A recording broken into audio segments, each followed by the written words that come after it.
आप देख रहे हैं मेरा चैनल सतरंगी कहानियाँ। वह एक पुरानी सी हवेली थी जो कि करीब 200 साल पुरानी थी, पूरी तरह उजाड़ और सुनसान।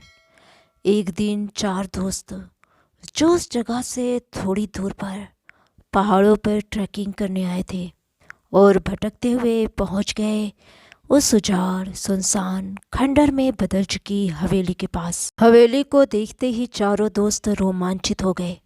उन्हें लगा इस पुरानी हवेली को उन लोगों ने खोज निकाला है, लेकिन सच तो ये था कि वो हवेली उन्हें यहाँ तक खींच लाई थी। देखकर तो लगता है काफ़ी पुरानी है, और नक्काशी तो देखो, ज़रूर इसका मालिक ठाट बाट वाला रहा होगा, उनमें से एक ने कहा।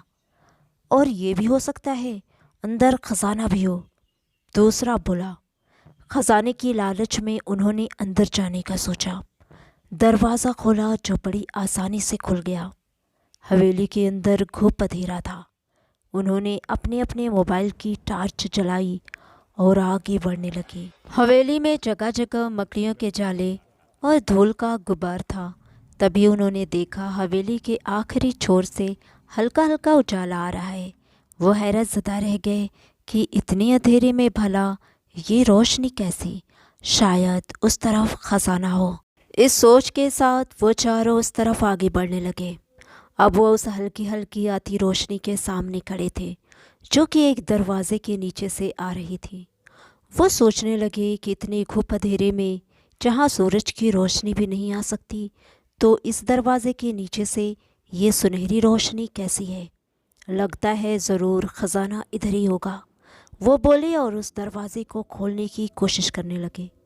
लगता है काफ़ी पुराना है, इसलिए जंग लग गया है, खुल ही नहीं रहा, एक बोला। उन्होंने काफ़ी कोशिश की, लेकिन दरवाज़ा टस से मस नहीं हुआ।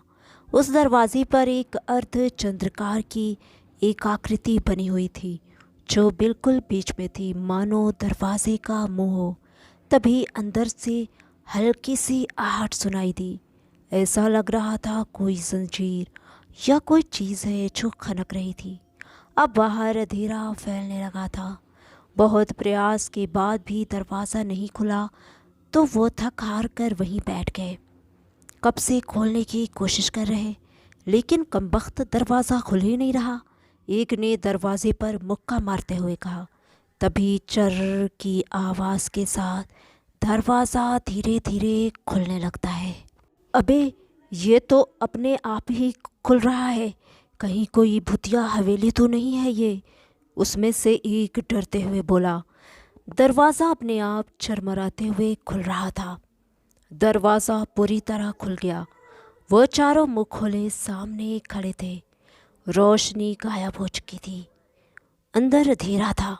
तभी अंदर से सरसराहट जैसी आहट महसूस हुई, जैसे कोई खुद को घसीटते हुए आ रहा हो।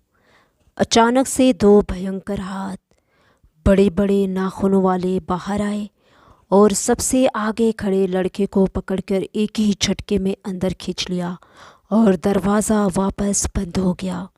अचानक हुई इस घटना से वो हक्के बक्के सामने देखते रहे। उन्हें अपने पैर के नीचे कुछ गीला महसूस हुआ।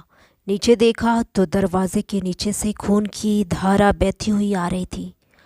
देखते ही तीनों चिल्लाकर भागने लगे, लेकिन अब देर हो चुकी थी। हवेली के सारे दरवाजे अपने आप बंद हो चुके थे। भागते भागते वो सामने एक दरवाज़ा देखकर चौंक पड़े। ये वही दरवाज़ा था जिधर से वो हाथ निकला था। वो जिधर जाते वही दरवाज़ा उनके सामने होता।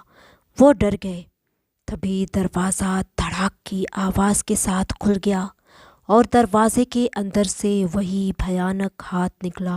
वो इंसान के तो बिल्कुल नहीं थे, किसी पेड़ की छाल की तरह थे वो हाथ। उनमें से खून टपक रहा था। वो हाथ लंबा होते होते दरवाजे से बाहर आ रहा था। सामने खड़े तीनों हिल भी नहीं पाए। हाथ एक ही झटके में तीनों को एक साथ अंदर खींच लिया और तीनों की चीख के साथ वो दरवाज़ा फिर से बंद हो गया। खूनी दरवाजे ने उन्हें निगल लिया था। इस तरह की कहानियों का मकसद अंधविश्वास को बढ़ावा देना नहीं है। कहानियाँ तो सिर्फ मनोरंजन के लिए होती हैं। एंजॉय करें, पसंद आए तो लाइक और शेयर करें, साथ में अपनी कीमती राय से ज़रूर आगाह करें। मिलती हूँ कल एक नई कहानी के साथ, तब तक के लिए खुदा हाफिज़।